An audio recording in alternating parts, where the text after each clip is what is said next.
to Rapid Reviews Radio Podcast, episode 276. Did it. I'm your co-host, Kiley Wilde. I almost said I'm your co-host. Welcome. I'm Brilliant. And I'm joined by my ever-present co-host, Pete Beckett. Yeehaw. Which is a reference that our listeners will not get. Until later. Until later. Stick around for the post-credits scene. Teaser. But yes, no, this is a very exciting show because, of course, it is, because we're here and you're listening. But it is going to be our possibly last show for a few weeks because Pete's going on holiday, which I'm so jealous of, but like in the best way. I'm so jelly. Yeah. But at this part where I usually ask our guests things, but we don't have a guest. This is me and Pete. So I'm going to start with Pete. Pete, how's your week been? What have you been playing? Holy Christ, it's been another busy week of having loads of stuff going on. It's the joys of waiting to count down the holiday. Oh, so yeah. all those joyously fun things to do before you go on holiday. Yep. Yay. So finish up all the stuff for work and packing your case and making sure and you your got brain's already gone. All your travel documents and all that nonsense. Oh, boo. Oh, that's But your so brain's on boring. holiday. Oh, I'm already there. Like, I'm already sitting, like, either on a beach or in the middle of Manhattan somewhere. Man, drinking a Manhattan. Anyway. I may even just do that. I don't know. I drink a Manhattan in Manhattan. I mean, I'm sure probably not the first person to do that. Drink a sex on the beach. I'm not going to finish that. Look, me and the wife have done it before. I had a sex on the beach, beach in Aruba. It was great. We weren't married at that point. It was fine. Yeah, well, okay. I can't wait to have anyone at the beach. But anyway, yes. What I've been playing? Yes. Nothing apart from one game. Nothing. What? Well, one game I've played. I've continued and finished Pragmata. Are we going to talk about Pragmata today? Or are we going to talk about right now? I'm going to be talking about it right now. Okay. I mean, have you seen the stupid dumb news? I chose not to mention the news with this, I know. but can It's we? really getting on my nerves. Can we talk about the game first? Yes. But I will preface this by saying I do have more thoughts about this on the Game and Chat podcast with Mike Tendo64 that came out this morning. No way did I see that already. Yeah. Yes. It's very cool. I got actually struck by the thumbnail because it doesn't look like the Game and Chat thumbnail. No, not usual. It's different. It was. It's updated. It was. Yeah. It was good. So go watch that. After It was. Yeah, so anyone who listened to that will know that I finished the game, but I will summarise my final thoughts on the game for everyone here. Wow.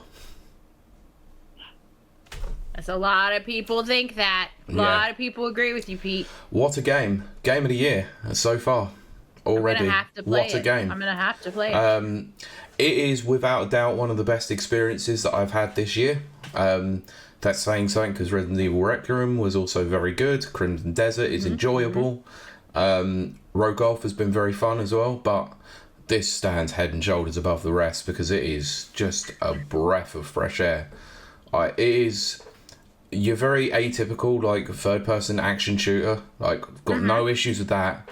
The hacking mechanics are just ridiculously fun. Like, it's so That's what I keep hearing. unique. I wouldn't say it's unique because it's very similar to other games like Nier Automata, which was something that was referenced on the Game Chat podcast. But it's still very, very fun in this environment. Like, graphically, looks superb, runs flawlessly. Like, it's another one of those shining examples of the RE engine just absolutely blowing me away. Yeah, that wins Game of the Year. and considering that, you know, one of the characters is an android, this is actually the most human story I have seen in video games in a very long time. It is heartfelt, it's touching, it gave me the chills down the back of my spine at times, and it was like, oh my Christ, this is so good. Aww. And I'm going to admit that the ending is quite obvious though. But it, I mean, it was telegraphed from at least halfway in the game. Right. But I'm not going to give obviously what happens away. But Are there alternate endings, or is it just a one ending? One. That's it. It's like a one and done, basically. I actually kind of like that. So do I. Like, I didn't like to have to make the choice and come up with the bad choice again, like I always do. Yeah. Oh, I did play something else actually. I will talk about that in a minute. Okay. I forgot I even did that. Jesus. But yeah, it's just what happens after the game as well is that you unlock something else. I'm not going to go into details about what it is, but it does add a whole new layer to everything as well, which is really, really cool. It's basically just some extra missions. It's not really that major. It's just an extra area of the game that you can just go and basically just enjoy the combat with. It's great fun though.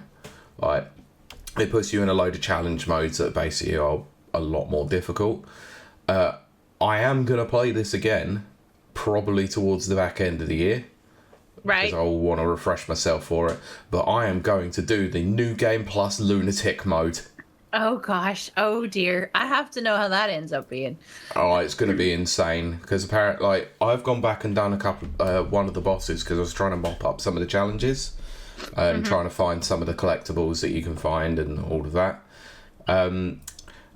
The bosses themselves are actually rejigged after you finish the game, so they are a little bit more difficult as well on normal difficulty. So going into the lunatic mode, I'm not looking forward to it, but I'm going to do it anyway because I'm a glutton for punishment. Very good.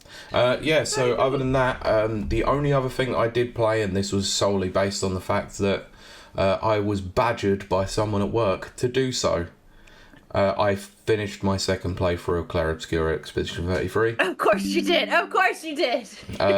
This time, and this comes down to the whole picking of endings, I chose the different ending to the one that I did last time. Hey, was it how So last time I chose Mael's ending. This time I chose Verso's. And I wish I hadn't chose Mael's ending last time. Holy crap. Oh, no. Holy crap. What you actually realise throughout the entirety of that ending is that Mael is actually the villain throughout the entire game. Oh, wow. Very cool. It is quite hideous. Oh, wow. But that final boss, holy crap, because you have to, like... I don't think I'm giving much away, really, anyway, by saying this, because the game is over a year old now, by the way. Happy anniversary, Expedition 33. Well done on selling 8 million copies. Holy crap. Yeah, a year old now. Unbelievable. So, wow. The ending basically makes you choose as whether you fight as Verso or fight as Mael.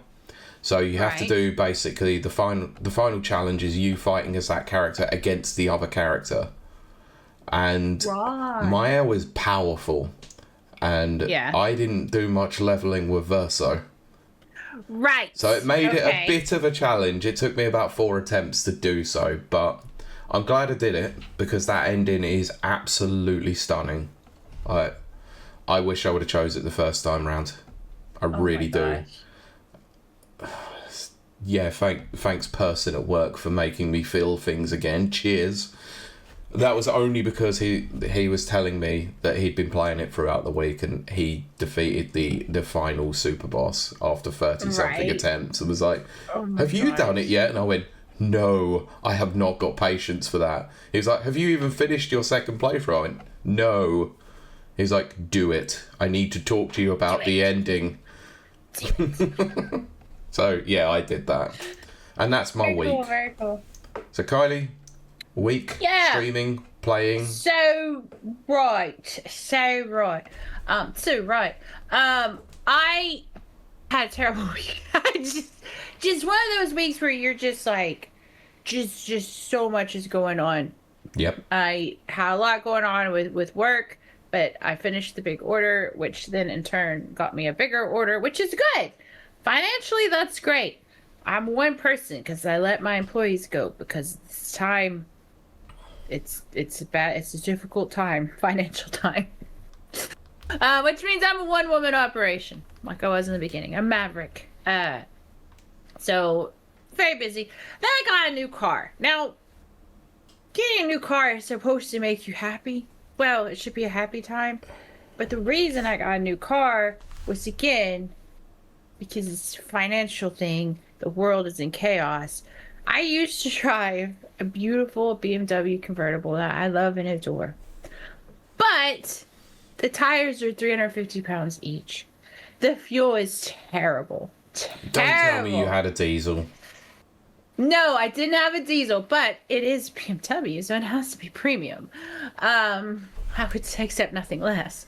But it's a weekend car. It's a driving out in the mountains and having a great time. It's not a toddling around town car.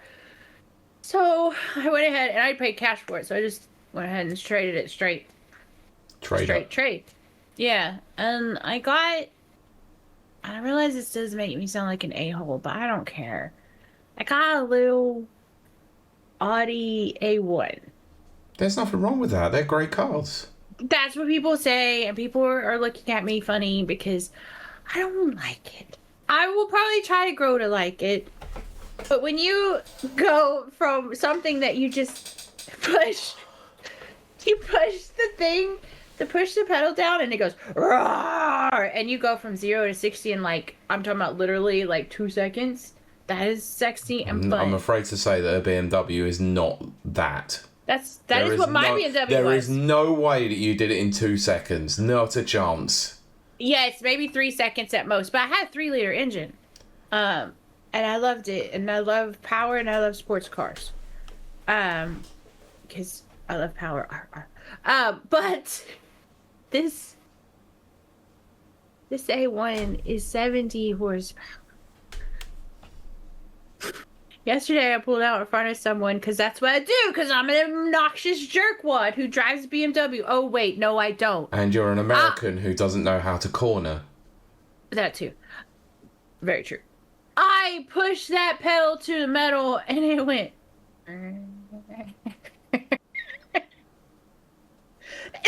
No, being an a-hole goes with the territory of owning a BMW, not also an Audi. Yes. Yes. Or an Audi, whatever you want to call it. But, yes, exactly. But I was looking at chat. So I don't know. I'm still dealing with that. I gave up a sports car, a beautiful sports car that I loved, because I'm trying to be practical. But if you know me at all, and Pete does, I'm not a practical person. I live life to the fullest and do whatever the hell I want to do. And nobody can tell me nothing. I live my life a quarter mile at a time. You don't know me. You can't tell me what to do. But now I'm driving out A1. I don't know. It made me a little bit sad. Yeah, well, you should have just traded it in for an A3. An A3 would have been better. In honest truth, I'm probably going to end up getting a sports car relatively quickly. I'm not going to last. My financial advisor said no businesses, no new cars, no nothing for 5 years. I've already had 20 business ideas that I've wanted to start. And there's no way I'm going to go 5 years without a sports car. But I'm going to try. Just buy an Audi A3. You'll be fine. Buy the sports version of it. And you'll have the best of both worlds. It'll be a saloon with... I have the sports version of the A1. It's called, I kid you not, an A1 Sportsback Sport S line. Oh, that is the worst name of all time. It's so terrible, and it's so dinky. But I've got racing pedals in my little mosquito car. But look, I know full well from experience that an A3 is actually a decent power in it. It's got a good amount of power. I mean, if you do want a slightly bigger car, I don't care about. No. I don't care about the size. No, you go for the A4 because even then you'll get a bigger engine with it too. But the other thing as well is if you're looking for like estate cars or anything like that, you'd be pleasantly surprised to know that Volvo can zip. Volvo's a great brand. I actually do know that. Mike says something that Pylord actually said in my chat last week, which is, if I remember rightly, Jeremy Clarkson, not Clarkson, calls Audis cluck cars, but without the L. I mean, that is accurate. But, I'd known an Artie, but that's because I'm a clock. There you go. I miss my BMW, I'm not gonna lie. But it is what it is, and I know I sound like an absolute a-hole, bougie a-hole right now, but you know what? Hey, look, if the glass slipper fits, it is what it is, people.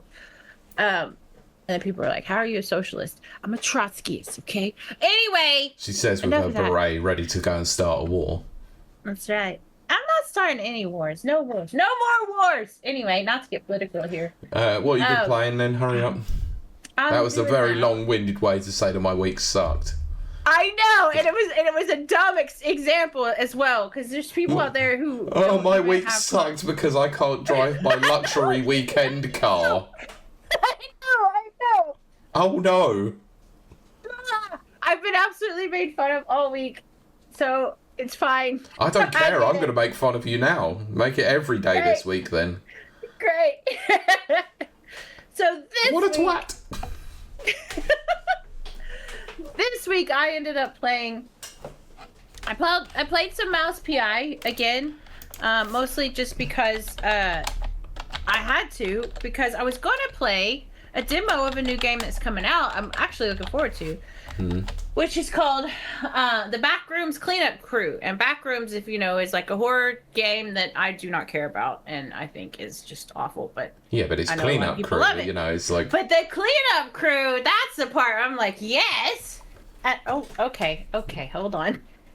Yeah, it's like crime scene. It's like crime scene cleaner, or you know. Yes. What was the other game? Was it Visceral Cleanup? Viscera Cleanup. Yeah, that's the one. Yeah. Which we know I love all of those. Sorry, Mike's just put in the chat. It sounds like white privilege to me. That elusive white privilege that we keep hearing about online. Oh, I'm the worst person on the planet. What's that saying? Oh yeah, so I tried to, and goddamn zombie dogs. It crashed my computer, of course. And because of an Unreal Engine issue, so I couldn't play it. It totally locked up my computer. It was bad. So great start for a demo. Yes. And then I decided to play something else. I don't remember. And then I just was like, nah, we'll just play Mouse PI. I still like Mouse PI. Don't get me wrong. I like it. It's just, I'd prefer it more if it was a boomer shooter, But it's not. It's not. Is it not? I don't really know. Like everything I've seen about it looks like it should be a boomer shooter. It has the FOV. It's got, it's got first-person weapons and all this kind of stuff, but it's not one. I don't even know what it would be considered. But is it good though? It's okay. I would put it like. So would you say that this is the very much actually, IGN actually getting it right this time? No, IGN got it wrong. Very wrong. I mean, they get most things wrong, if I'm honest. Yeah, but that review was particularly stupid. Because he's mad that they made cheese references. It's mouse game. Of course it's gonna have that. That's so dumb. That's so stupid. Anyway, so that review is stupid. So it's better than what IGN said. I would put it probably at a proper 7, not IGN 7. Yeah, but they gave it a 6, not even an IGN 6. They did. Yeah, and I can't. Which is a 1 by their standards. Yeah, exactly. Because for people who don't know, IGN once said that a 7 was where it's a bad game. Yeah. And my God, Alliance tried to go around the houses to talk about that one, and that was horrendous. Yes. Gotti says Mouse PI looks good. I would say it's worth playing. I would say that. Mike says, for a moment when you said Backrooms Cleanup, I thought it was about a colonic irrigation. Maybe it was. Maybe that's what I've been cleaning off the walls. Yeah, I was trying to remember what else IGN gave a 6 recently. It was Crimson Desert. Oh gosh. Yeah. IGN is turning into that one that I used to read all the time that I forgot that Deadspin owned. Kotaku, that was it. Don't mention that. Don't dead name on this podcast, please. Yeah, But they are turning into it. Yeah, but we don't dead name that outlet on here because we don't talk about dead franchises or dead outlets. Yes. Or irrelevant crap. Irrelevant elephant. But as Pete mentioned, crime scene cleaner. I actually have weirdly taken to crime scene cleaner. Now, when it first came out, I did not like it at all. I didn't think that it was ready. I think it needed to go back in the oven for a few months, and they did put it back in the oven, and then they re-released it. Well, they didn't re-release it. They just put it into out of beta or whatever. Once you get to the later levels, it actually starts being good if you like cleanup games, which I do. And then they added some new modes to it. So there's like a nightmare mode, which is huge on replayability. Hello, Flame. How are you? Hello, Flame. But if you like cleanup games, if you like Power Wash Simulator, all those just time-wasty games, which I love, I actually say dip back into it if you want. They've got some more maps coming and all kinds of stuff. They really did find their footing. I went and replayed the first 2 maps that I hated. I still hate them. They haven't improved those, so it was just beginning. Mike, but we talk about dead games all the time. We sure do. Dead games, not dead outlets. Oh gosh. Flame says, I'm good. Hope you are doing well. I am doing very well. I'm glad to hear you're doing well. Outside of that, I think that's all I've played. Yes. Which dead news sites and franchises? No. Deaf games, heck. Oh, hell yeah. I can't say I heard of that one. But,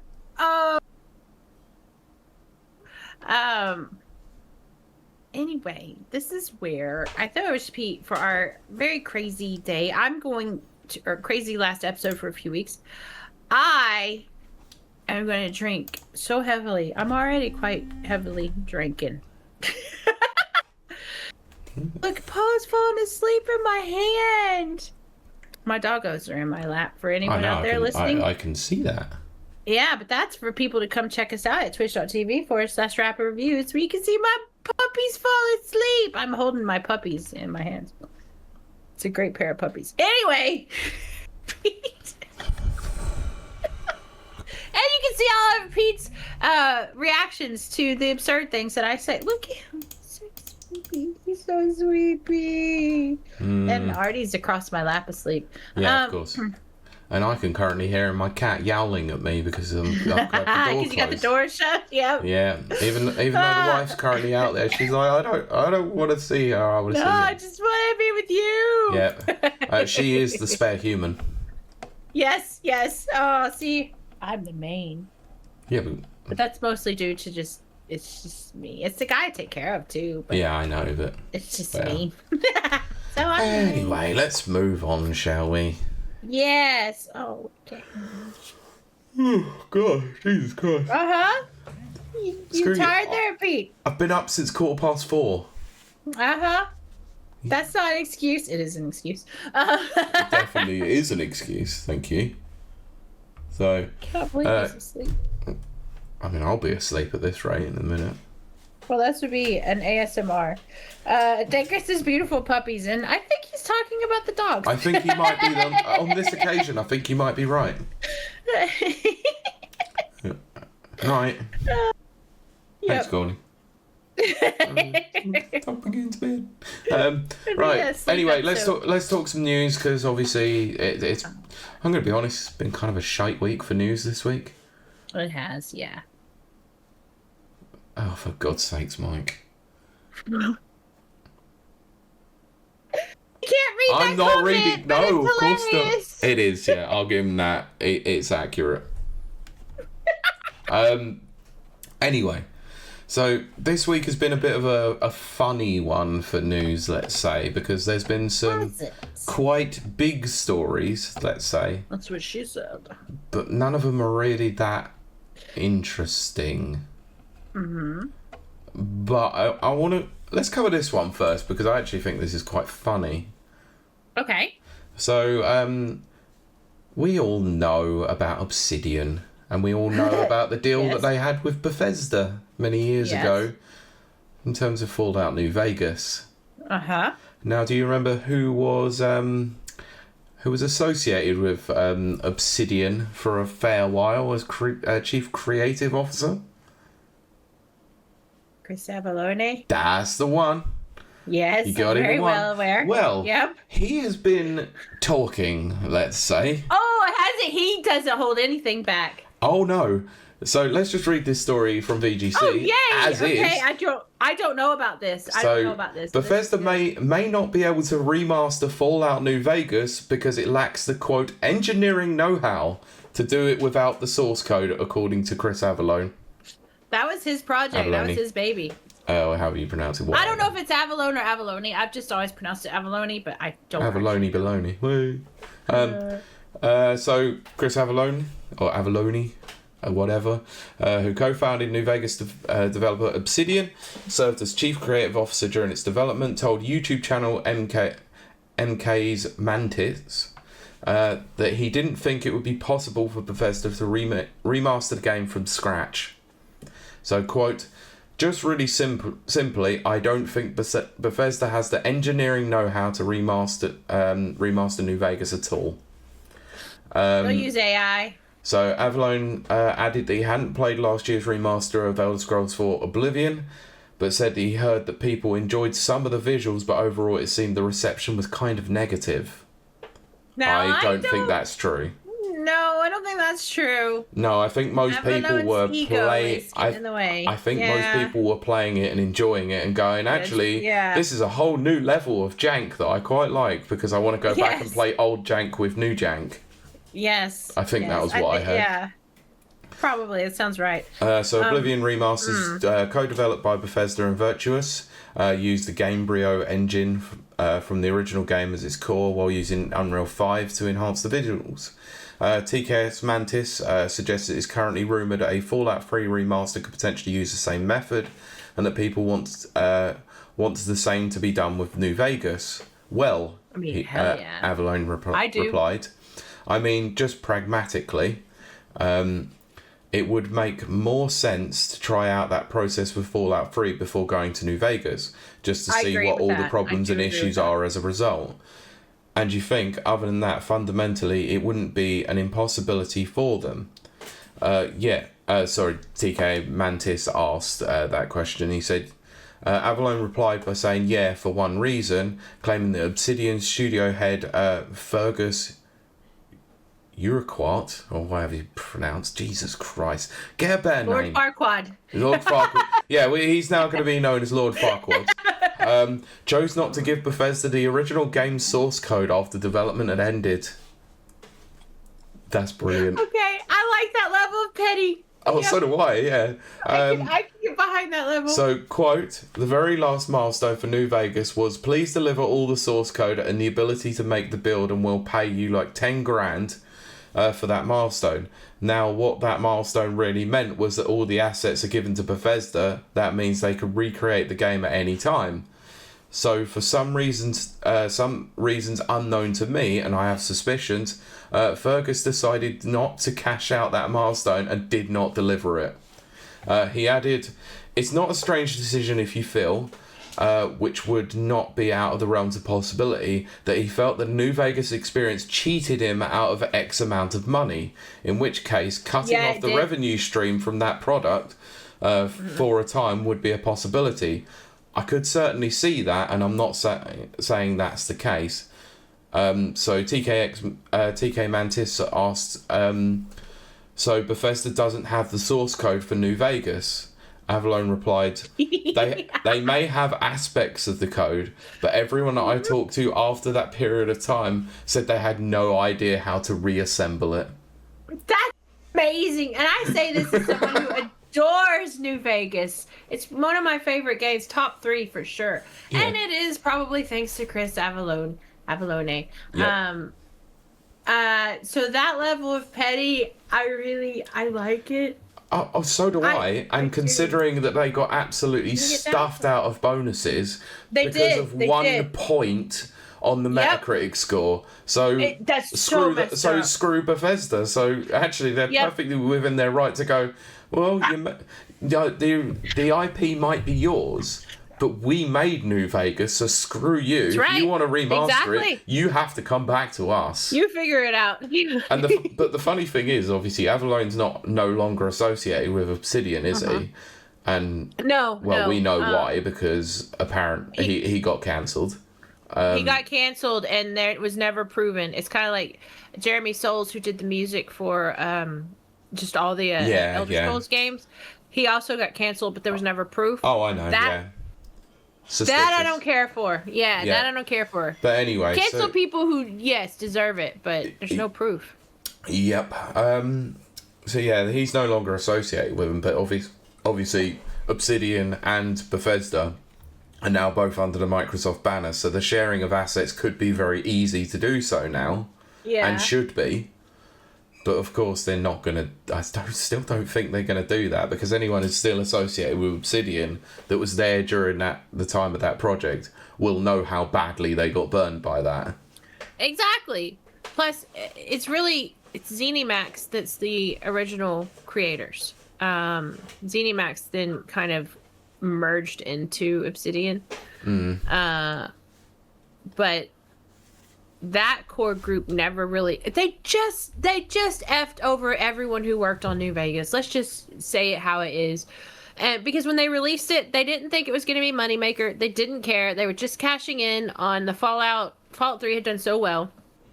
So, 2-3 years later, they release New Vegas. They release it, and it is in typical Bethesda style. It was full of bugs. It was almost unplayable. We're talking about cyberpunk levels of unplayable. I put that thing down so fast. That's what she said. And then roughly for me, it was a year later. I don't know if that was the way for everybody, but for me, it was a year later. They'd fixed it. They corrected it. There was a bunch of updates and new releases and blah, blah, blah. I got the Game of the Year edition, played it, and absolutely loved it. I had loved Fallout 3 because I loved the original Fallouts. And I thought Fallout 3 really just took it to the next, 3D level. New Vegas took it to just that narrative. The narrative was so good. And I still play it about once a year now. And they never got any credit. They didn't get paid for it. They didn't get the bonuses. They didn't get anything. Yes, Mike, F'd in the A. Yeah, they got 100%. They got really screwed. They really did. And it's crazy because, and I'm going a little tiny mini alcohol-fueled rant. For the people who like the Fallout TV series, and of course, obviously, I'm one. Everyone's kind of raving. I know you didn't, but I love it. Everyone's raving about how season 2 is the best season. Season 2 is New Vegas. It's New Vegas. They wouldn't have a successful season 2 if they didn't have New Vegas lore to draw from. And still they don't get the credit. Yeah, but that's the thing, is that it just shows how morally bankrupt that Bethesda really are, that they have to dip into the well of New Vegas even though they never made it. It was like, they wrote a better story than we did, and they still couldn't even get it right in the series. And you know what's terrible? I love the Obsidian crew that wrote New Vegas. I think it's one of the best well-written games ever. Obsidian stuff afterwards, not including Outer Worlds. I never get that right. Nobody does. I don't like it. I don't think it's their best work. You can go check it out. You would see some of those games and you would think, they're not great. Grounded's not narratively great. It's not. But Outer Worlds kind of has that return to the New Vegas feel, but they've never kind of achieved, it's kind of a play on words, their zenith that they achieved with New Vegas. But I still think they deserve credit after all this time. But yes, anyway, enough of my drunk fuel. I almost said drug fueled. I'm not. This is Lay not. Off the crack. That's not. This is brandy. It's a brandy fueled. Brandy laced with heroin. No. Can you drink heroin? I don't know how heroin no clue. works. I have no clue. Can't say I've ever been associated with the stuff or even been anywhere near it. Holy crap. Anyway, enough of things that we've never been anywhere near, and let's talk about something we've never played. Okay. I'm good at that stuff. So, we all remember that there was an absolute hellscape that happened last year. Was it last year? I don't know. What was it? Mind's Eye. Oh gosh, it was last year. It was terrible, and I didn't want to talk about it, and I regret that every day since. I know, but we're going to talk about it now. It was an IOI. Yeah, published game. Published game. But it wasn't built by them. No, but I still was like, protect them. No, it's a terrible game, and it should feel bad because it's a terrible game. Good, because it's only getting worse for the studio Build a Rocket Boy.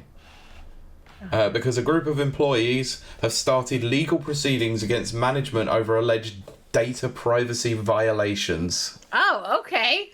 Weird, but okay. Well, it's not that weird. We'll get into it. So as reported by Game Developer, the staff, led by members of the IWGB Game Workers Union, claim that management installed surveillance software called Terramind onto their hardware and weren't transparent about what data it was storing. Oh, I hate that. I'm so glad. I hate that game. I love how you literally sat there and like, think I wouldn't notice. Oh, I absolutely hate that. My gosh, Danker says I picked it up for a tenner. Danker, you're on their surveillance. You need to sell it for at least 9. That's how much it is worth, if that. Anyway, so the union said that the software was removed from employees' devices in March following a collective grievance against the company was signed by 40 employees. It's alleged, however, that management refuses to disclose what data was collected from the employees and how that data was stored, as well as the reason for its installation in the first place. Terramind's official website says the AI-powered software enables proactive protection against insider threats, data breaches, productivity inefficiencies, and compliance challenges. Don't power anything with AI. AI is a tool. It is a great tool. It is a fabulous tool. It should not be left alone to power things. Have you ever heard of systemic shock? Systematic shock. Systemic shock is a book. Systematic shock. System shock. Whatever. System shock. The BioShock prequel. Have you ever heard of that game that I can't pronounce? Because that tells you what happens when AI runs rampant. Also rampant, Cortana. Cortana is rampant, and that is also an AI rampant. I know. Anyway, and then Microsoft turned that AI, character into an AI component in Windows. Yes. Why would they do that? Because they are the evil corporation. They are Skynet. Yes. Anyway, Build a Rocket Boy CEO Mark Gerhardt has previously claimed that, quote, organised espionage and corporate sabotage was among the main reasons. Oh, yeah, it's a sabotage. Suckering succotash, there's some sabotage. Were among the main reasons for the poor launch suffered by Mind's Eye, which was the lowest rated game on Metacritic last year with a score of 39. It was a bad game! It was a bad game! It was a bad game! It was a bad game. Anyway, it has nothing to do with it. It was a bad game. It was, from what I heard. In a statement about the legal action, the IWGB Workers Union said that it alleges that BARB, so Build a Rocket Boy, their use of the software violates both data protection laws and the workforce's basic dignity, exceeding the legitimate remit of monitoring workers' productivity or safeguarding the company's security by recording individuals in their home and without their consent. In an internal meeting which was leaked to the press, bosses Mark Gerhard and Leslie Benzies confirmed that the software Terramind had been installed without workers' knowledge. The program tracks users' keystrokes, records screen activity, and captures microphone audio. Oh my gosh! There's people. I forgot. I'm not gonna say what I was gonna say. There's probably people. No. You better stop me. Just say it. There's probably people wanking it, and they got caught audibly. And people should be allowed to do that in the privacy of their own home. God damn, they got DSP'd. Without their employers being like, that was very good, Danker. No, that's Gone It said, to be sure. Yes, that was very good, but also very good, Danker. And also, hello, pilot. That is reprehensible, and I hope they are sued into oblivion. That's disgusting. You hope they get sued into Bethesda? Yes, and to all the Elder Scrolls. Ooh. Yeah, exactly, and I agree. I don't like that. I'm not.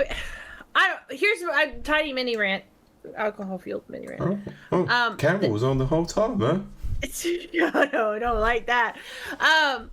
The best boss I ever worked for, and admittedly, I didn't. Let you wank at your desk, Clair.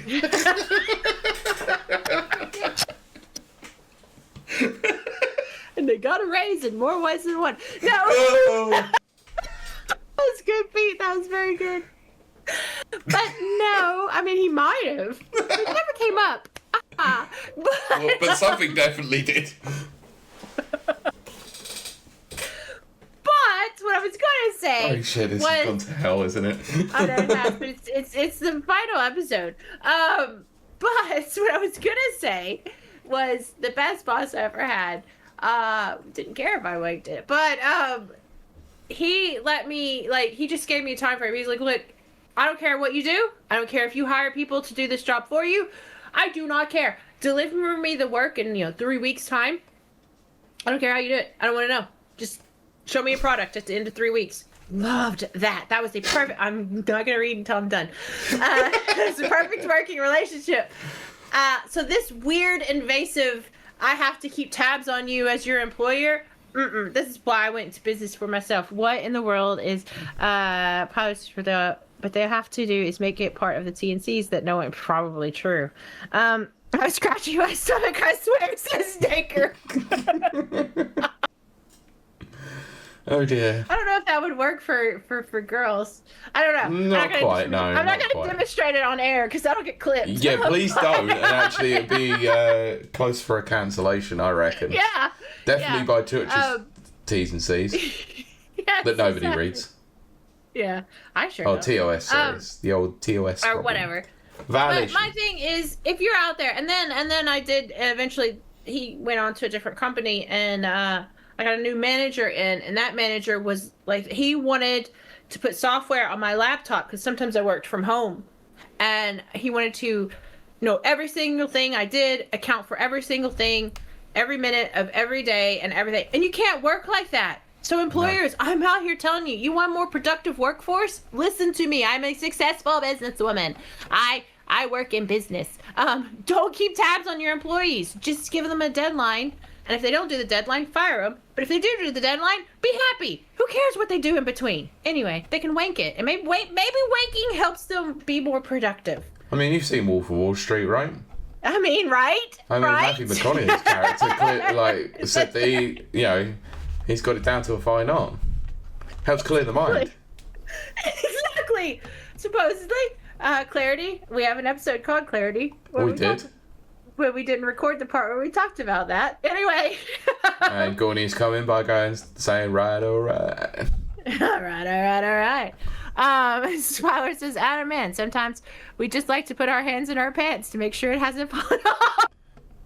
Accurate. Make sure it's still there. It's accurate, yeah. Cool. Anyway, we'll move on to a slightly less gross story, shall we? I mean, honestly, without the wanking's the good part. That is really gross. That is such a violation. Yeah. Just no.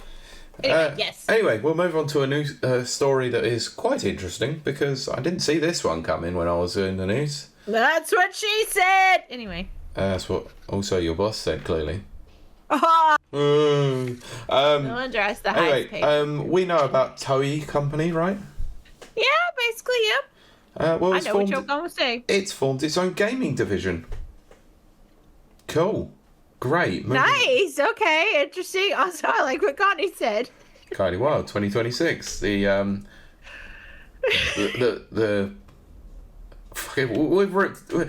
Overton window's gone now. The wanking is the good part.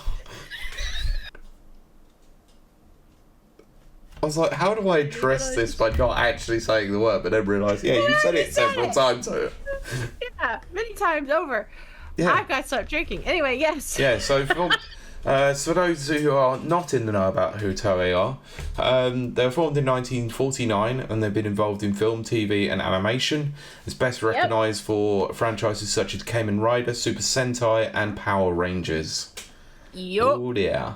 So Toei Games will create original IP titles. First was PC via Steam and later for home consoles.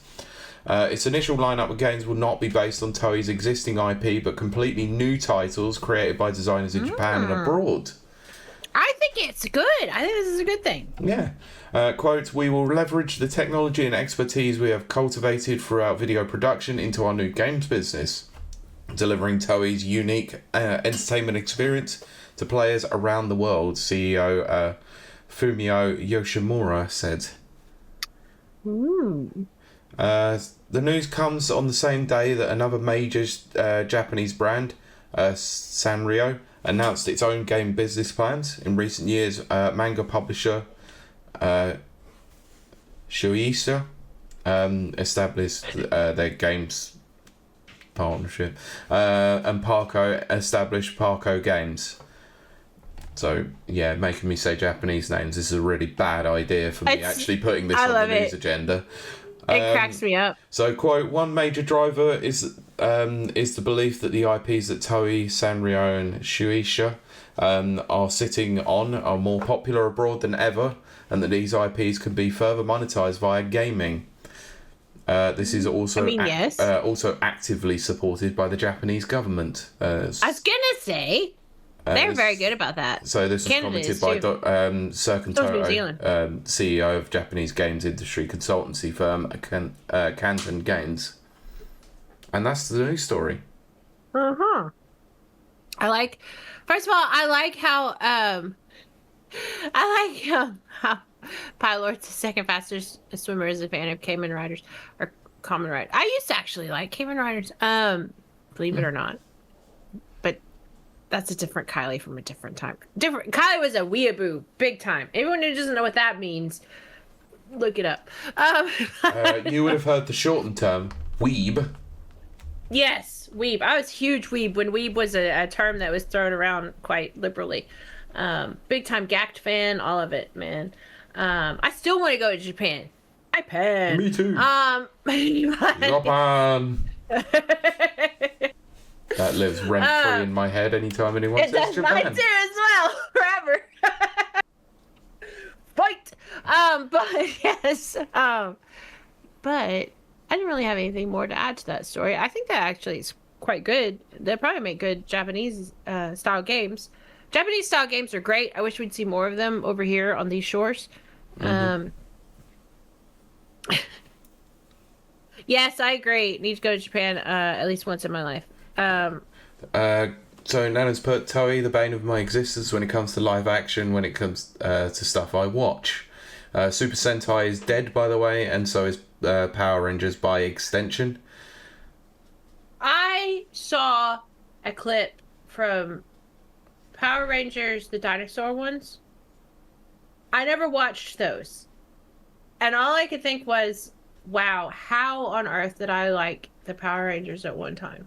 I don't know if it's an age thing, like, because I was much younger when I watched Power Rangers when it was still in Japanese, when it was whatever it was called in Japan. I forget what it's called. It wasn't Power Rangers. And then I watched it when it came westernized. And then they just made all these, like, iterations of it. Just, like, and it was like, wow. Yeah. They really ran that series into the ground. Yeah, because money. They saw money, and that was it. That was all that mattered to them. It was like, we've got this interesting IP from Japan, and people seem to be loving it, so let's milk the living crap out of it. Does I know why I watched the original? Yeah. What? Sorry, Pylord. Can you please let me know why? Oh, okay, Pink Power Ranger. Yeah, fine. Yep. Wouldn't know. Never watched it. One of the very few people that I must never have watched it. But see, at that time, I really loved Godzilla and all that kind of stuff. So I loved all that, like, because I don't know how it was over here in the UK, obviously. But in America, we didn't get anything. We didn't get anime for, like, ever until MST3K and all that stuff came out. I'm sure you had MST3K over here. We probably did, but we had loads of issues with that sort of thing. Oh my gosh. Oh, well. Oh, yeah, because even you guys, I say this all the time, but I really want our American listeners to know this. Go on, Teenage say Mutant Ninja Turtles is known as Teenage Mutant Hero Turtles in the UK. Absolute waste of fucking time. And they drew out or erased Michelangelo's size. No, nunchucks. Was it nunchucks? Whichever one. One of the weapons. It was the nunchucks because Raphael has the size. But I think it was the nunchucks that they erased. That's crazy to me. It's so stupid, honestly. It was like, because ninjas are like frowned upon. It's like, we can't be having that. It might corrupt the youth. Screw off. Whatever, man. That's my era. I freaking love everyone loved the turtles in America. We were crazy about it. Back in the day when the 70s and the 80s and the government decided they were going to go on a mad banning spree for everything, and I have no clue why. The more I learn about what you poor people had to deal with, the more I actually enjoy my Western or U.S. upbringing. But let this sink in, right? Because we banned ninja and ninja-related things and anime, which and seems a bit racist.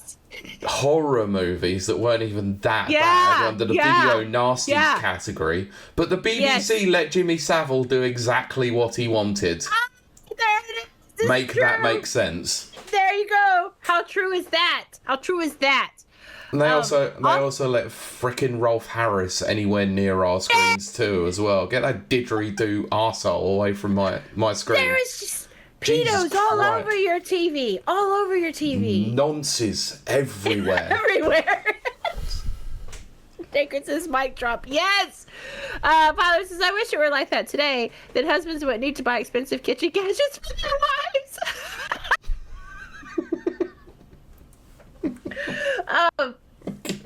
But it is crazy to me to hear the things that were, quote unquote banned. And then in America at that time, we were being told that you guys were, like 1984, Big Brother, and, CCTV was everywhere, and, it was a police state and all this kind of stuff. Because, we were told some pretty big BS stuff about you guys. But they weren't entirely wrong when I found out that you banned the name Ninja. Changed it for hero. That just seems a bit racist. Chris says, now I know. Wait, Connie says, Teenage Mutant Hero Turtle theme just playing in my head continually now. Exactly. Forever. And Dagger says, now I know why people were afraid of blowing his didgeridoo. That's because he didn't know where that didgeridoo had been. What is that didgeridoo? No, I can't do that. I can't. No, I better not. I think you know probably what I was going to say. I do know what you're going to say. It's crazy, though. Oh, my. It is. It's crazy to me. And it's crazy to me that anime was ever, frowned upon or banned, because it was in the US as well. When I became a fan, and I was a fan in the early days, I don't really watch it now. I'm just kind of like JRPGs. I've kind of outgrown them. I still have a respect for them. I've just outgrown them. But when I was into animes, when it was very, very first arrived on American shores, and it was looked down on bad. People did think that it was like pedos and stuff like that, and it's like, nah, just like the pretty colors. All that kind of stuff. Daniel says, and now we're cancelled. Nate just said, we all have really effed up senses of humour. Yes, we do. Yes. That's why it works. And then Gordy said, there's a lot of concerning anime, though, and that is true. There is. There's the guy that, oh, my God. The guy that I take care of, he's around, me and Pete's age. So he used to be into anime too. We're all nerds. We're kind of coming into it at the same time. But the only way he could get it is if he just ordered bulk orders of CDs or DVDs rather. And he goes, and half of them would be massive rated X, horrible, the worst of the worst. But stuff you wouldn't know. No, the rated X ones that you shouldn't actually legally own anymore. Exactly. And he was like, oh my gosh. Funnily enough, a video came up on my YouTube feed about animes that were like rated X over here, and it was. Oh my gosh! I'd be curious about that. It was eye-opening. I mean, obviously they couldn't show any footage. Right. But my God. Anyway. But see, here's the thing. I was talking about this the other day on my stream. When I was far too young, I shouldn't have been watching. I was like 11 maybe. I saw the movie called Heavy Metal, which is an adult animated. Yeah. Holy crap. That was worse than any anime I'd ever seen up until that point. Holy crap. Talk about your graphic depictions of body parts. Sorry, that's a good comment by Pie. You want to read it? You want to read it? Mrs. Pie asked me to make a bird table the other day. She wasn't happy when I showed it to her because she didn't make the top 10. That's good. That's good. English colloquialisms or British I was going to say, slang. that's a very British humor thing. That's very British.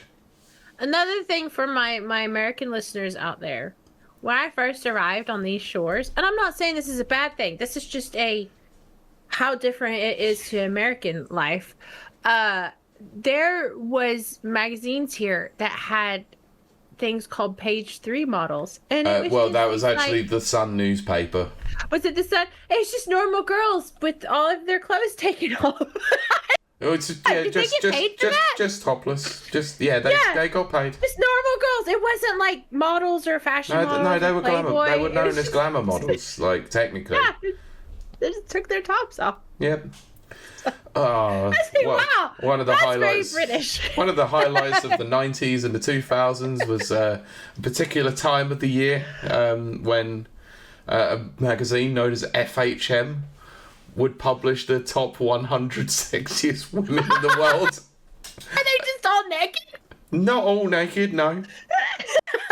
No, not really. Oh, that's funny. That is so funny. Gordy said bring back Nuts and Zoo. They were also two magazines that were similar to that. Jesus Christ. So, literally, I got here probably about 15 years ago. And so for like the first year I was here, that was a thing. And it cracked me up because I'd just never seen anything like that. And then all of a sudden they were gone. And then I was told that it's like a long history of just... Oh, yeah. Just average girls with their tops off. Well, Danka says it was worse in the Sunday Sport. And actually, he is very accurate because they weren't just topless. They were full starkers. And that was a paper that was sold in shops. That is so funny. That is so funny. It's ridiculous, I don't know how, honestly. I feel like if, you know what? If the girls wanted to do it, frick it. More power to them, yeah, you know? Fair. Pylord says FHM stood for Him Magazine. Is that true? Or is that just a Pylord? I think it's true. Oh, that's crazy. Yeah. Oh, that's funny. Yeah. I say that women need, page 3 men with just their tops off, but you see that anyway. Yeah, but that was the thing, is that was what was always said. It was like, oh, you've got such a problem with that. Like, why don't people should just have a page 3 male version then? Why, yeah. Then nobody would care. Oh my! That is true.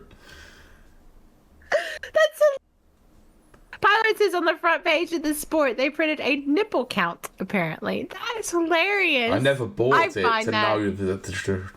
I was going to say, I find that just purely amusing. So basically, right, and this is going back some years, is you'd have like newsstands basically outside the front of shops or inside the shops. And they all the newspapers would be under this little cover thing, so you could just pick them up and grab them. I have seen the covers, yeah. But the Sport, modesty panels. The Sport always had a white panel over the front of it, so you couldn't see the actual front page. All you could see was it say Daily Sport. I saw that, and that's where my curiosity, I was like, why is that like that? And that's when the guy took care of it, Alan, he explained it to me. And I was like, wow.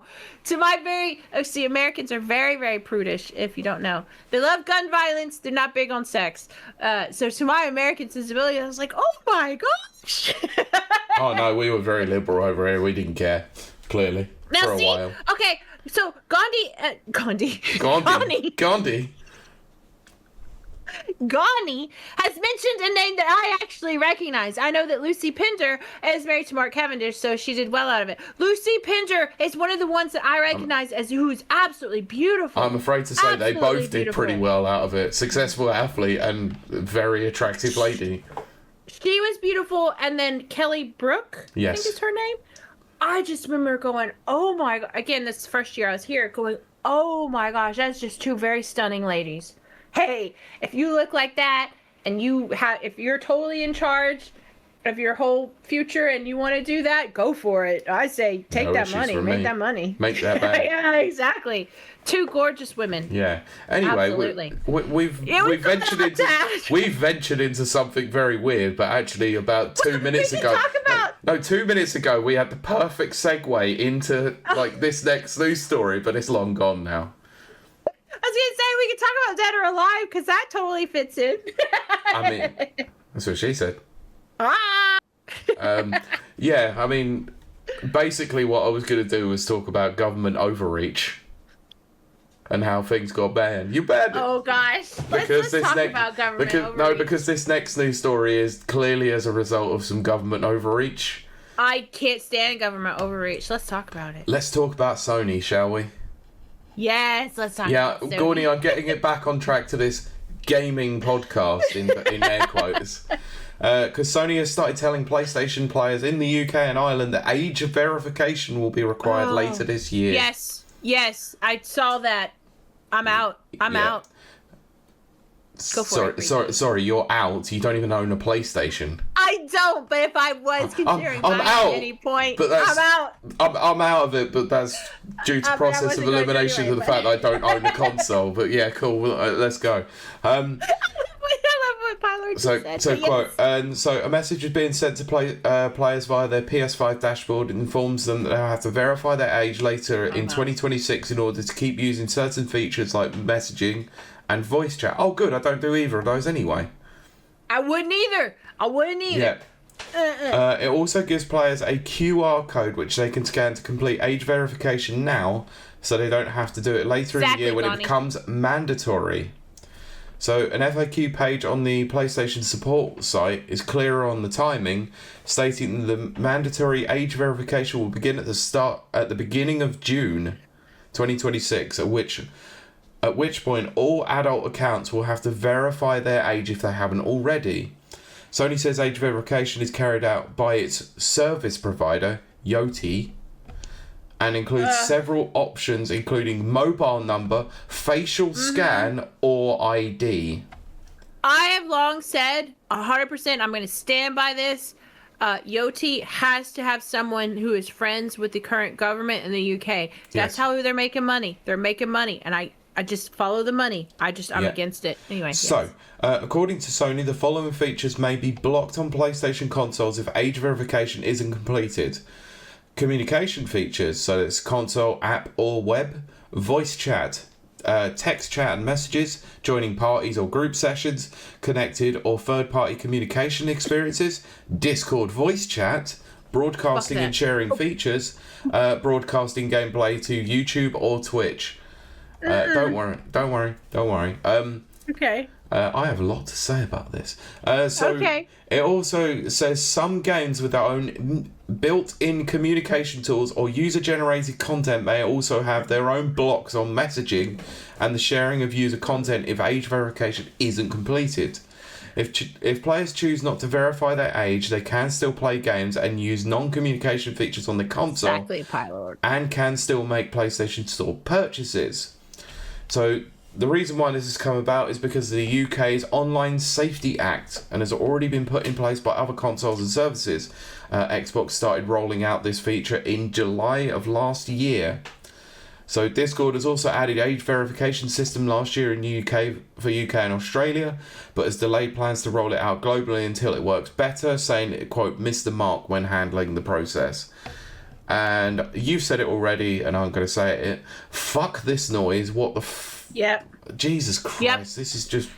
This is too much. It's a step too far. This is 110% complete government overreach to try and gain digital IDs and monitor everything that people want to do online because they do not want dissenting opinions.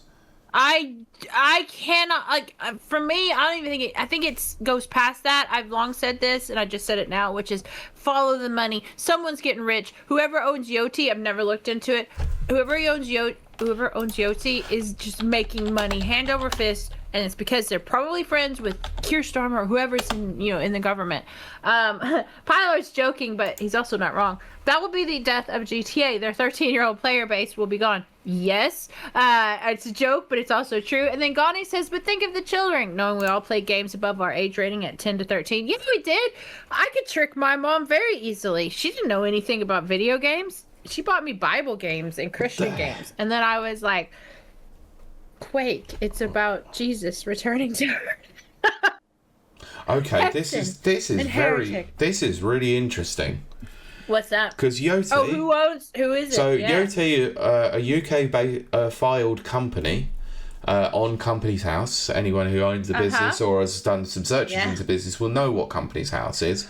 Their previous company name was called Lamp Kicking Limited. Okay. Yeah, very unusual. Okay. They've been in operation since April 2014. They had the name Lamp Kicking between April and May of 2015. So people of significant control, John Browett, Julie Dawson, Hugh Godsall, Noel Hayden, Robin Toombs. Now, who's married to Keir Starmer's sister at this point? People with significant controls. What a surprise, as is usually the case when it comes to dodgy companies like this, or companies of some sorts. They have a holding company, because of course they have a holding company. Okay, so that's not the actual owners, right? Okay. No, so persons of significant control means that they own a substantial portion of that company. But this is usually an accountancy trick that they do when they put a holding company in place with a person of significant control. You also don't have to pay taxes when you do that. Depending on where you're holding actually, you still do, because if you're filing your taxes correctly, then you will. But yes, it very much depends on where you're filing those taxes. But what a surprise that the person of significant control on top of the holding company is one of the directors of that company, Robin Toombs. So, who is Robin Toombs? I don't care. This is publicly listed information. We are not doxing anyone, by the way. Nope. Anyone can go and do a Company's House search. Yes, it is. It is free and open to the public. I know because my information's on there. So, they currently have 18 appointments as listed on Company's House for Civi HR Software Limited, Yoti Charitable Foundation. That means charitable. That means that's a tax write-off right there. Yoti Limited, Yoti Holding, and several dissolved companies. Some of them based out of Essex, most of them are based out of London, if I'm honest. Also one that was based out of Surrey too, which that's very interesting. That's your area. Hey, you shouldn't have told people that. Area? They don't know. I know. He was also associated with a company that's been dissolved. And this is always the weird one that shocks me. April to July of 2005, GameSys Limited. Okay, brilliant. They were associated as a director between 2002 and 2005. That's fine. But it looks like a lot of the companies that it was associated with are all digital-based IT companies. Yeah. So it clearly looks like they've been trying to do this sort of thing for quite a long time. There's no doubt to me that whoever this person is, now this is just speculation. This is just speculation. This is not a disparaging remark or anything that isn't publicly known. But I do wonder, speculatively, did he wine, dine, 69, some important people to be put in this position? Because they are making money hand over fist every time you have to send your data. Because don't think, Don't think for 1 second they aren't selling your data. Oh, of course they are. We all know it. They are selling your data. This is Skynet now. Oh dear, they're in charge of everything. I've just made a bit of an error, realising that I am still logged in on LinkedIn. Well, you know. And went looking for them, and now I know.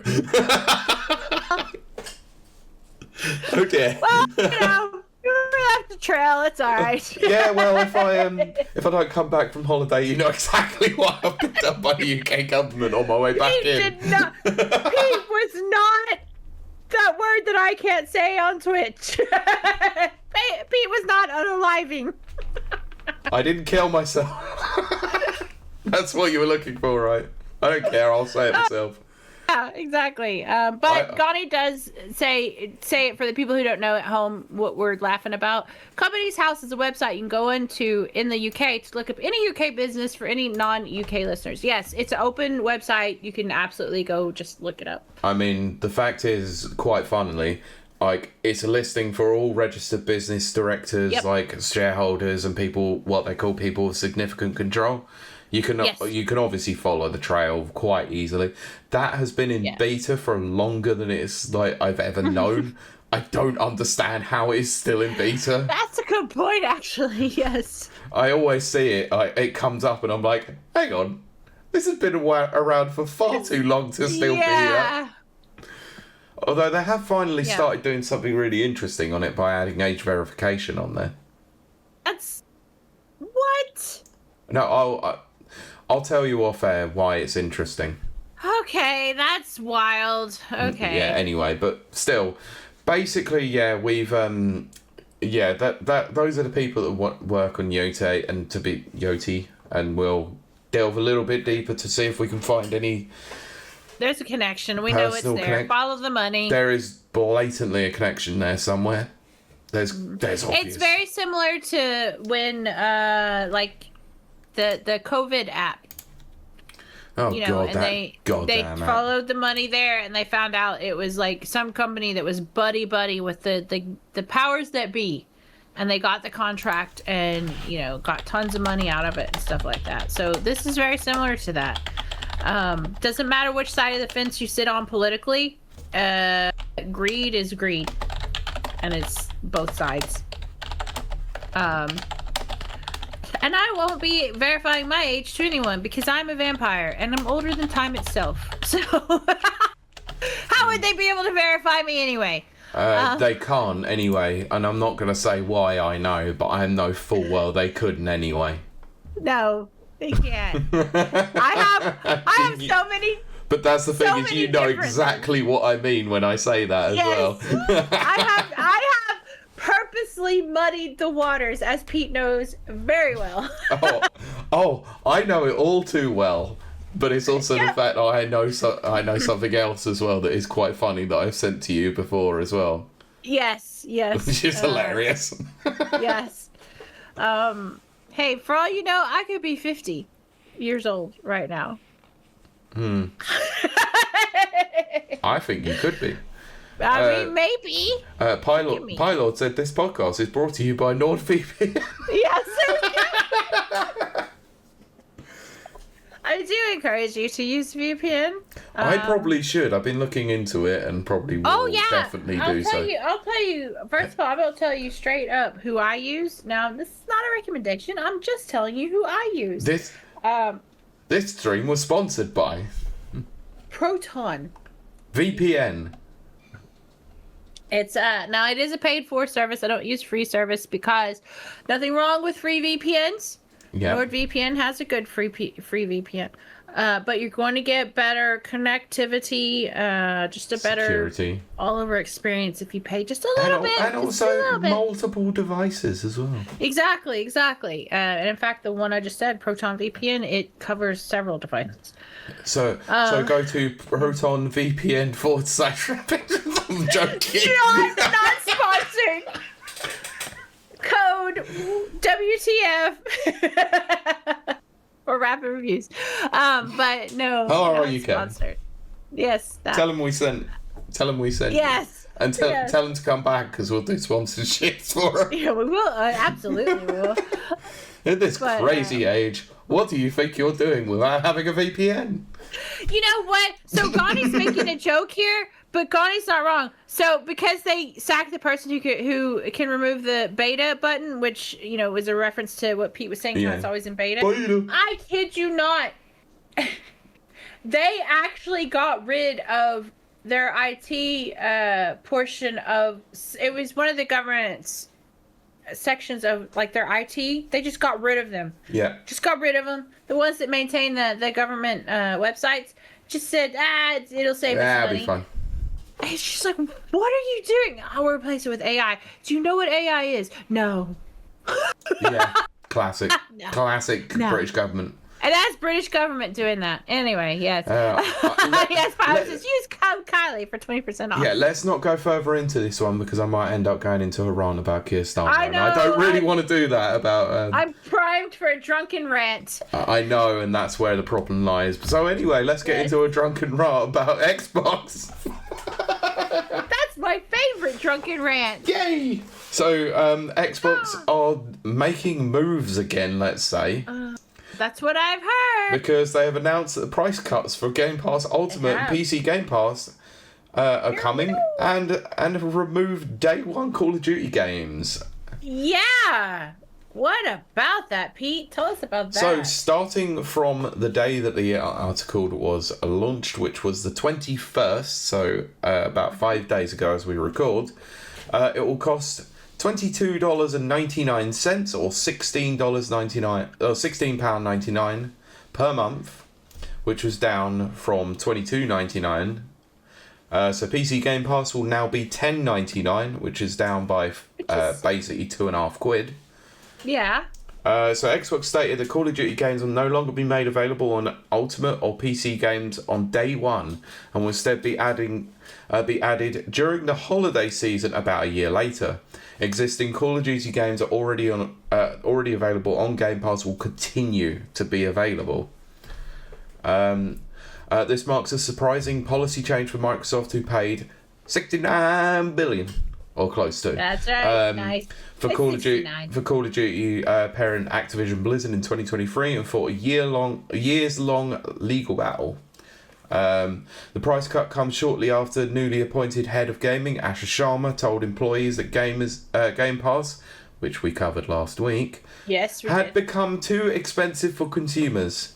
Just 6 months ago, Microsoft increased the price of their top Game Pass top tier by 50%, and Tuesday's cut doesn't represent a full reversal of this rise.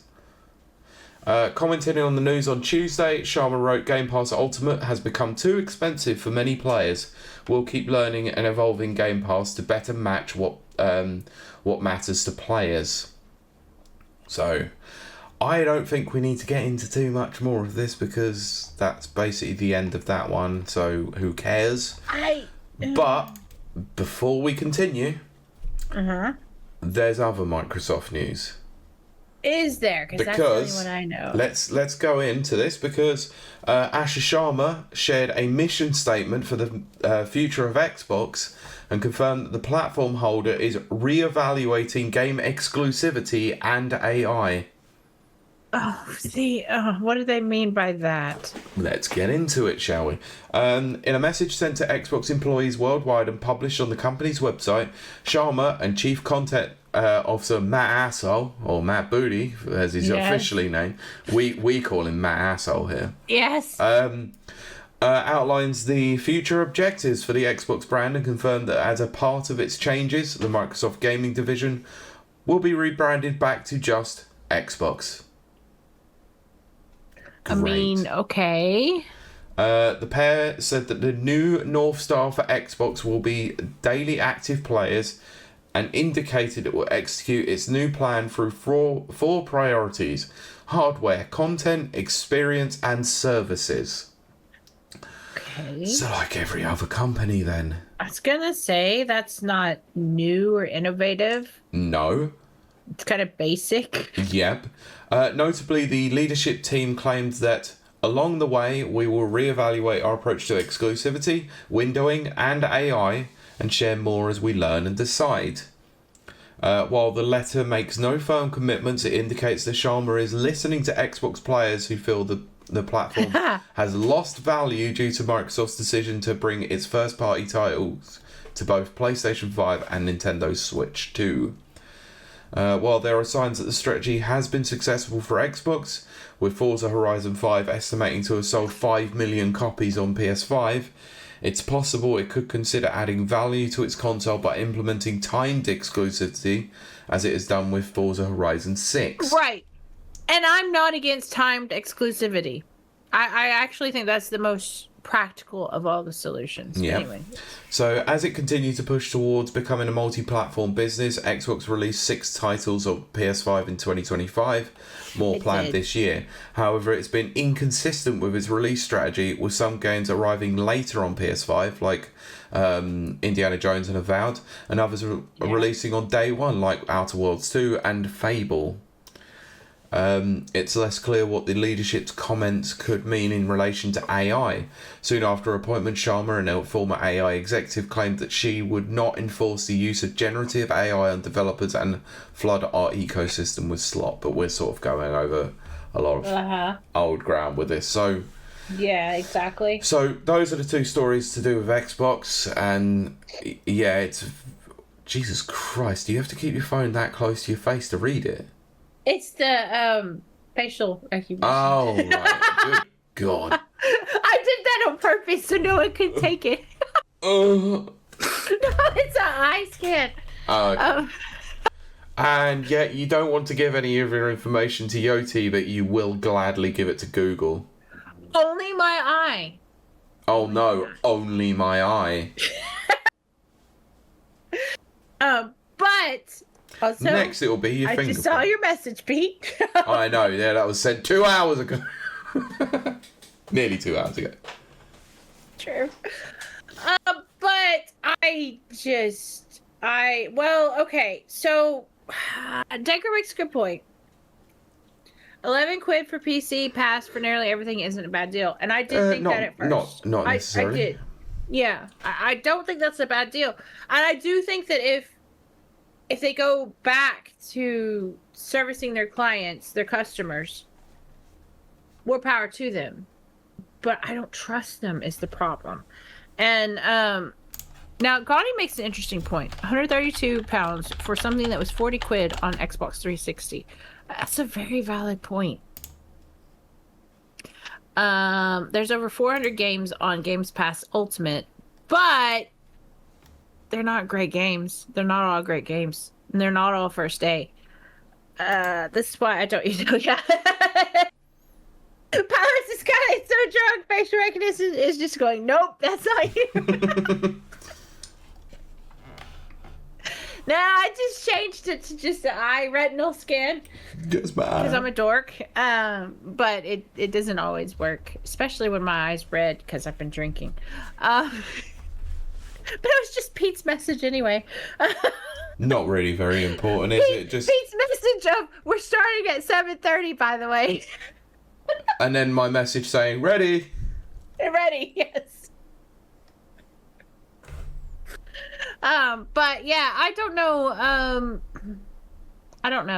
how I feel about this. I have been an Xbox fangirl since we started this podcast. And a few months ago, I retracted that. I have not been happy with Xbox. But if this is the direction they're going, if they are going to lower Game Pass, then they're going back to their roots, which I can kind of get on board with. And I do want to be optimistic. I want Xbox to be successful and to be great again. Make Xbox great again. Because Xbox 360 era was probably the height of my gaming era. It has so many good memories and just that's such a good feeling. Everything just seemed to make sense back then. But now everything is so weird and nothing is good quality and everything is so expensive and I don't know how I feel about it. Danger says doesn't necessarily have to be every month. Can agree it can be an opt-in, opt-out situation. Agreed. Violet says it can be worse. It can be dyslexic and ask for a rectal scan. I mean, that's true. Oh my God. That's Good a different. That's a different brown eye. Oh, Christ. Connie says Xbox has been dead since that. Yes, they released the Xbox X to me. No, to me, Xbox has been dead since they released the Xbone. I was so Xbox One. confused. Why did they call it Xbox One? Wasn't even that much of an upgrade visually. It wasn't even. They just upped the price, and they shouldn't have really come up with a console yet. It was too early. It just wasn't. You weren't getting enough return on investment type thing. No, well, I can sort of understand why they did, because they had so many issues with the 360 itself, like in terms of the actual like development of it, like. I mean, it did have a lot of hardware issues. Engineering, all that side of things. They had real problems. I mean, let's not forget the Red Ring of Death, which for the first 2 years, I sent back 2 Xboxes. 2. I got them back for free. Pete sent back 3. Because it was such a problem. The hardware. I would not be surprised, but it was definitely a 2 for me. And they restructured it. They put out a better one. Because I think it was overheating was the issue or something. A lot. So I believe, I don't know whether it was a liquid cooling thing that they had in there or liquid metal stuff, but a lot of it was down to overheating. It was probably the fact that the heat sink itself probably was just crap. And it was built like, it's weird because like the original Xbox was built to last, built out of PC components, like literally cobbled together in like a tiny little room in Microsoft. Yeah, which is why I went for it, because I was like, well, it's just PC based. I mean, nobody ever remembers why it's actually called the Xbox. Do you? No, but Daker says I had 3 red rings, but that teaches me for eating curries. Oh my day, that's classic. That's very good. Yeah. But I couldn't figure out why it was called Xbox. And when it first dropped, the original Xbox, I didn't like it because I was 100% a PlayStation girl. 100% hardcore PlayStation girl. But do you remember why it was called... What is Microsoft doing? But do you remember why it was called the Xbox in the first place? No, I don't actually remember that. Do you not remember the program they had on Windows at the time called DirectX? Oh, yes. Direct yes, I do. Xbox. Is that really it? Yes. I never knew that. Or you've probably told me that and I've forgotten. No, it was in the Microsoft documentary to do with Xbox, and it was actually a really interesting fact. I was like, oh, cool. Wow, DirectX still kicks my ass on Steam. So yes.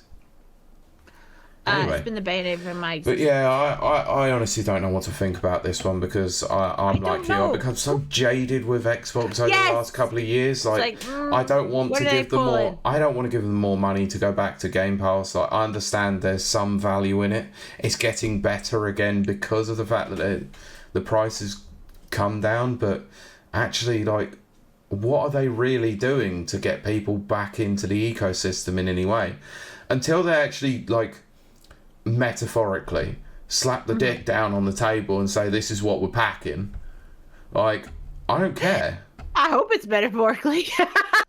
So do I mean, I'd be a bit worried if Asher Sharma is packing. I'd be interested. That's be wild. But yeah, it's next level. I mean, I just want to know what they're working on next. If it is a good value proposition and they go, okay, well, look, we're, here's our next premium hardware. It is a PC hybrid, like PC Xbox hybrid. Yeah. For a relatively good price with good performance that works in your front room and completely works with Steam as well, and your other launchers. I couldn't care less. Like I'd be like, okay, cool. Tell me it's £1,000 and then I can walk away and go, no, thank you. Yeah, that's if it is thing. Less than the Steam machine, then we're talking. Yes. If they remove the requirement for online gaming at a paid cost, then we're talking. You can't force PC players who have been playing on Steam for many years, who still do it for free, but actively support the Steam ecosystem in a major way, to still pay money to play online on a hybrid system. That's the thing. Exactly. Also, Gani speaking my language, because Gani says I played Halo and Halo 2 on Xbox. That's about it. Then Halo 3 on 360 spent most of my teen to early adult life in those games. Yup. Open the original Halo 3's original servers and I will buy an Xbox again. I think most people would. The truth is, I didn't buy the original Xbox, but I 100% bought Xbox 360. 100% I bought that for Halo and only Halo. Yeah. And for the first year, I only played Halo. It wasn't... All right, boys. Yeah, it's grumpy butt over here. But it wasn't until Fallout 3 and Oblivion came out that I even looked at another game. Because for me, it was Halo 3, 100%. Yeah. But as we know, Pete and I know, Halo Infinite or whatever is terrible. It's terrible. Yeah, terrible. It had its moments, but mostly because I was playing it with fun people. I was gonna say it was that. It was me, you, and Kieran. That's what made it fun. Do you want to know what the worst part about it was? What? I was actually not bad at the game. Yeah, no, you. For once, I actually wasn't too bad at a Halo game, but my God, did the game kind of suck. I was just like, nah. But I do miss the Halo 3 days. I think a lot of people around our age group miss the Halo 3 days, and they ruin that experience. You know? And we're the ones with the money. Give us that experience back. Yep. Right. Oh, yeah. I want to play Age of Empires 2 on my Xbox, said no one insists. Nobody ever does. Just play it on the PC. Yeah, Gears 1 through 3 as well, when I had time to play games locally with others. Yeah, exactly. Oh, yeah. 360 was excellent for online multiplayer. Yes! You could do both. I've still got so many great experiences of playing Gears 1 with friends. Like, on co-op, it was great. But remember back in those days when you would take your Xbox to people's houses? Oh, yeah, it barely fit in a freaking bag at that time, but yeah, you still did it. Yeah, because I remember going, wow, this is like a big paperweight. This is crazy, but I'm still going to do it. It's like, okay, right, so I've got a bag big enough to fit the actual console in, but I have to take the hard drive out to put it separately. And then I've got to put that goddamn brick in there too. Like, that's killed life. But everybody did it. But yeah, I did it going to my mate's house when Super Street Fighter 4 came out. Literally, me and him. That's so funny. Like, screens I each. was Halo. Two yes! like literally had it like an arcade setup in his room. And we were just like playing constantly online together in the same room. It was like, we could have played on the same console. No, we wanted our own screens. That's how you had to do with Halo, because it split the screen into 4, which was very difficult to play. But yeah, I mean, I miss those days. I mean, it was also the fact that I had 8-player lobbies and we were playing other people as well. So it wasn't just me and him just playing the whole time. So yeah, it happens, you know. Yeah, exactly. Connie says Halo 3 LAN play with 10 of us in my mate's mum's front room. Yes! Oh, the last time I had that experience was when the Switch came out and Splatoon 2 came, like, day of release, and literally everyone came round with a monitor and their Switch consoles, and literally we had a circle in my mum's house, like in the front room, all playing in squads together. It was amazing. Man. It was for me. It was also Halo 3, but then on PC 2142. Yeah. And 1942. Oh my gosh, just such a fun experience. So you can't recreate that now. Oh my god, holy crap! I'm tired. Right, we've got to wrap this up now. I'm losing. I'm drunk. No, really? Yep, I know. You can't believe it. I'm shocked. But yeah. Well, not that shit. Oh, man, yeah, COD. So, God, it's the COD Modern Warfare 1 through 3 online. Exactly. We played that alongside 2142. Black Ops 1 as well. Best online experience I've ever had. But Modern Gaming Online is full of cheaters. It got terrible there. No. I am kicking back on this. Because it was always full of cheaters. Oh, my gosh, yes. All right, so I'm a Battlefield player. I prefer Battlefield over COD, and always will. I just preference Battlefield Bad Company 1 and 2, best games ever made. Why won't they re-release them? But because EA suck. Oh my gosh, don't even get me started. I watched a video on Battlefield 1 and 2 just to see if it was still held up. They're such good games. Oh, they still are, yeah. But you'd have to sign into Battle.net. Battle.net, whatever. for, DRM checking and all that kind of stuff. Didn't matter. Still full of cheaters. Yeah, I couldn't stand that. Anyway, that's what puts me off of online player games is cheaters. It's just like, what's the point? Yeah. I don't know about that, Nana. Nana says it sure has been one of the craziest shows we have had. It's close. Maybe top 10. What? Metacritic has Halo 3 at number 13 on 360 ratings. This is why I don't follow crowds or ratings. Halo 3 is number 1 for me. Because and I've already said this on the show many times, not just the campaign, which was so beautifully written, and I love it, and it made me cry several times in a good way, but the daggum multiplayer was so good. The maps were so good. It was balanced so well. It sucks to play multiplayers and it's not balanced, and that's why I didn't like Infinite that well. Well, anyway, so as much as I want to agree with that for number 1, I can't, because obviously I didn't play as much Halo as you did. Yeah, so for me it's probably like 5 or 6. But if I was going multi-platform games as well, for me it would probably be Super Street Fighter 4 that would be top of that list because of how much I played. And DOA 4 because holy crap, those 2 games were just, they were rinsed. After that it would probably be Gears of War 1. Yes, 100%. Solely because that online was unbelievably good as well. That was like, I agree. You had Halo, I had Gears 1, and holy God was that so good. And Gears was nice. But Halo 3. Ugh. Yeah, it was like Halo 3 would probably be 5, maybe 6 for sure. God, what else would there be up there? I don't know. Oh my gosh. Really. Super Street Fighter 4 is listed as 29. 29. And BioShock is 3, which I accept. Interesting. Yeah. I do love BioShock. Don't get me wrong. GTA 4 number 1 and GTA 5 number 2. No, thank you. No. I'm gonna get some hate for this, but GTA 4 is a bad game. Oh, it's terrible. It's so bad. No, I agree with you, Pete. I know we've talked about it before. I can't stand GTA 4.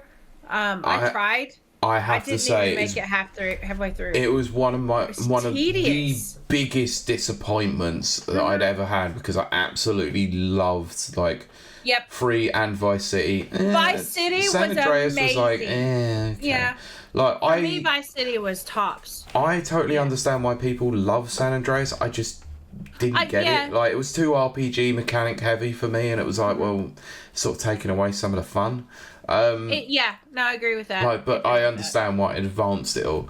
But 4, was that game that me and a mate, we had it at midnight, took it back, played it, and by 4 o'clock in the morning, we were like, I think we're done. And then we went to sleep, got up the next morning. We only had a couple of hours sleep because we're like, of course we want to play more of it. And we got up the next morning, we were like, should we play more GTA 4? Nah. I kid you not. Pete, GTA 4 is what made me switch to Saints Row, and I'm so glad I did. Oh, that's the one. Holy crap. Yeah, that was my number 5. Fucking Saints Row 1. That online component. Ooh, my days. Yes. It had a lot of bugs in the campaign or the main game, but the online was great. The online was absolutely brilliant. The Pimps and Hoes mode, it was unreal. That was so good. Oh, those were the days. Yeah. Let's see. Orange Box is number 4. Okay, I can agree with that. Mass Effect 5. I never really played Mass Effect. Or Mass Effect 2. 6, Elder Scrolls, Skyrim. Really? I mean, it's good. Oblivion's probably better. I was going to say Morrowind's probably better than that. I know it's not 360. No, but Red Dead Redemption, which I love. Now, I played that on Xbone, but I adore Red Dead Redemption. But you have to be a certain type of person to love Red Dead Redemption. Portal 2, okay. Yeah, Batman Arkham City, I still prefer Asylum, but Arkham City, I changed my opinion on that game last year when I played it again, and holy God, was it good. Yeah. Remember, I did that whole like run through, didn't I? I did like Yep, Arkham Asylum, City, Origins, and Night, and it was like that was a glorious few months. You know, I have to agree with Gani. I've been replaying GTA 4. The driving is so terrible. It's awful. It's awful. It's so bad. I think the shooting's pretty bad in it too. It's like that's my thing. The reason why I stopped playing GTA 4 was it wasn't fun. Yeah. Like the fun element was gone. It was tedious and it wasn't fun. Yeah, exactly. Arkham City, I'm not so sure about. Arkham Asylum is a top tier game. Absolutely. Agreed. In terms of atmosphere and design, I think combat-wise, City is a much better game. But I think that's all. I wasn't as sold on the story of City as I was for Asylum, but it's still good. I like City. I think I prefer City actually. A lot of people do because of the open world aspect for it. But I really love the tight, narrow, like claustrophobic feel that Asylum has. I can see how Asylum would work, but I really like the kind of like flying from building to building. Yeah. Feel. Right. Anyway, let's call it there. Yes, let's do it. Let's finish it. So that's what she said. But I do thank everyone for joining us for our last episode for a while. But Pete, we're gonna find you out there and everything. It's gonna be a while since you've seen me anywhere really, because final show for a while because I'm away, but. Thank you very much for tuning in. We really appreciate it. You can find me dealing with the social media platforms and also on other podcasts such as Mike Tendo's Game and Chat podcast where I did the Pragmata episode with him. Please go and check that out on MikeTendo64.com and the MikeTendo64 YouTube channel. Also, before I go away, we are getting another episode of the Never Watchers Does the Movies where we'll be covering Top Gun Maverick. Oh, interesting. I have never watched Top Gun, so watching Top Gun Maverick's going to be funny. Oh, that's cool. You should watch Top Gun. No, I got told specifically don't bother. I like it. Anyway. If you like 80s cheese, but it's 80s cheese. Yeah, I think that's probably why Kurt told me not to bother. Yeah. And I'll take his opinion. Yeah, Connie says you should watch Top Gun. It's for the volleyballs. Yes, I love that section. Anyway, so you can find that at The Never Watchers on Spotify, Apple Podcasts, and a few other places. Just search The Never Watchers or Never Watchers. It should come up.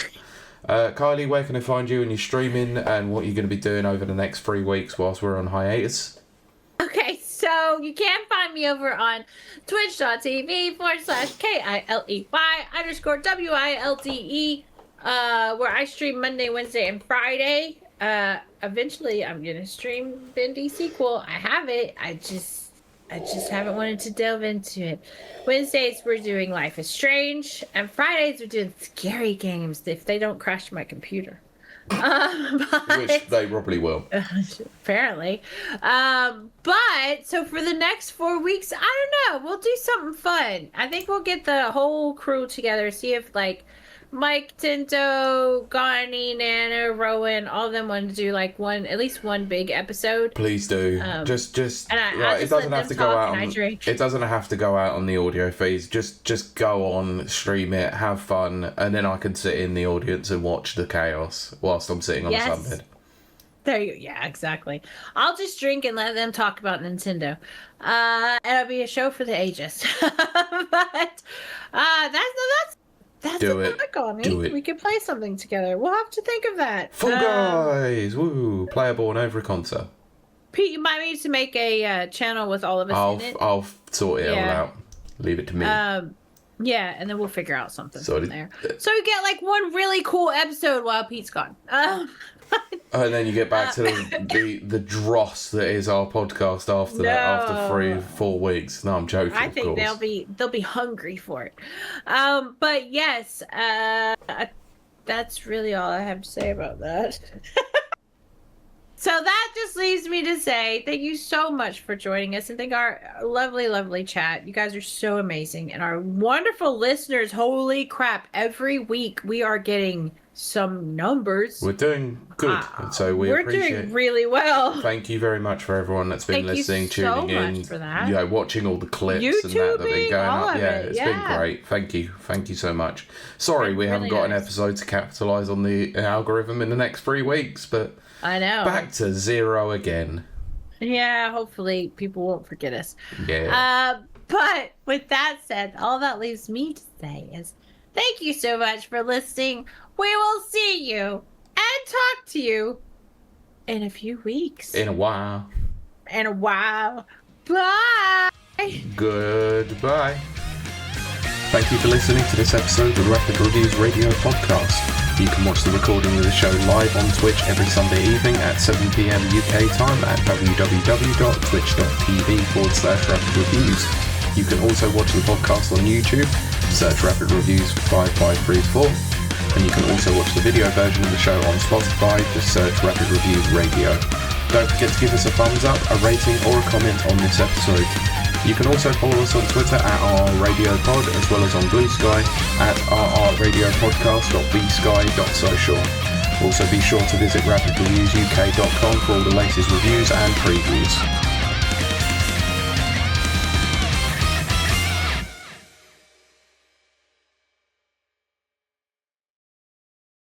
In 3, 2.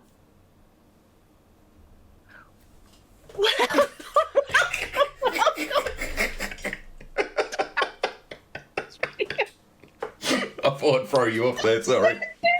You start doing this like Lasso Texas whip. That's not staying in. That is not staying in. Although it might stay in at the end. Yeah, you put that in at the end. Okay, that was funny. Right. Okay. Right.